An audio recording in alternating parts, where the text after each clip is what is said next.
You ask Tiger to solve. This deals with linear equations with one unknown. The final result is y equals -3. Let's solve it step by step. Group all constants on the right side of the equation. Subtract 3 from both sides. Group like terms. Simplify the arithmetic.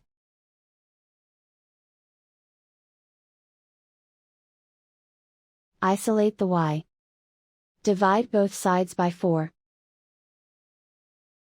Simplify the fraction. Find the greatest common factor of the numerator and denominator. Factor out and cancel the greatest common factor.